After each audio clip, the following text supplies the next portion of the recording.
नाजरीन, मैं Haider Ali, photo journalist, Kolkata. Bollywood के मारूफ अदाकार शहंशाह जज्बात दिलीप कुमार साहब की कोलकाता आमद की रोज़नामा आज़ाद हिंद में शाया तस्वीरों के जरिए भूली बिसरी यादें पेश कर रहा हूँ। बाबरी मस्जिद शाहना के बाद हुक्मा बायाज मुहाज के दौरे हुकूमत 1993 में कोलकाता म्यूनसिपल कॉरपोरेशन के ज़रिए तमाम मेयर प्रसन्नता चटर्जी के सरबराही में कम्युनल हारमोनी पर एक संपोजियम नेताजी इंडोर स्टेडियम में किया गया, जिसमें सियासी रहनुमा, दानिश्वर हजरात और सहाफ़ियों के अलावा मेहमान खुसूसी बॉलीवुड के मारूफ अदाकार शहंशाह जज्बात की आमद हुई।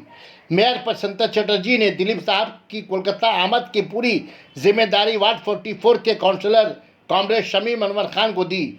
संपोजियम से एक दिन कबल शमीम अनवर साहब के साथ मैं हैदर अली, फोटो जर्नलिस्ट, रोज़नामा आज़ाद हिंद कॉन्टेसा गाड़ी के जरिए कलकत्ता एयरपोर्ट दिलीप कुमार साहब के खैरमकदम के लिए पहुंचा।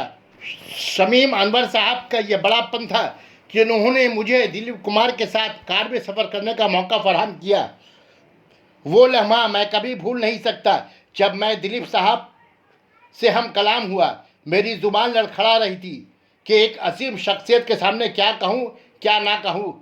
कलकत्ता एयरपोर्ट से ग्रैंड होटल तक सफ़र के दौरान दिलीप कुमार साहब ने भमंडरी बम्बई फसाद पर रोशनी डाली। बम्बई फसादात के दास्तान सुनाते हुए दिलीप साहब की ज़ुबान लड़खड़ा रही थी। वो रो पड़े।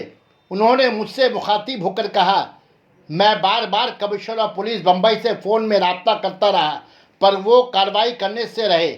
मैंने भमंडी के मुसलमानों के घरों को शोले के लपट में जलते देखा है। बम्बई के बरसर इक़्तिदार कांग्रेस हुकूमत बलवाइयों को रोकने में नाकाम रही। ये कहते हुए दिलीप साहब रो पड़े। मैं बम्बई फसादात की पूरी कहानी दिलीप साहब के ज़ुबानी नोट करता हुआ ग्रैंड होटल तक पहुंचा, जिसे मुदीर आला सईद मलियाबादी ने अपने अखबार रोज़नामा आज़ाद हिंद में शाया किया। मैं शुक्रगुजार हूँ शमीम अनवर साहब का। अगर वो हमें यह मौका फराहम नहीं करते तो दिलीप साहब की भूली बिसरी यादें की तस्वीरी झलकियाँ आप नाज़रीन के सामने नहीं पहुँचा पाता।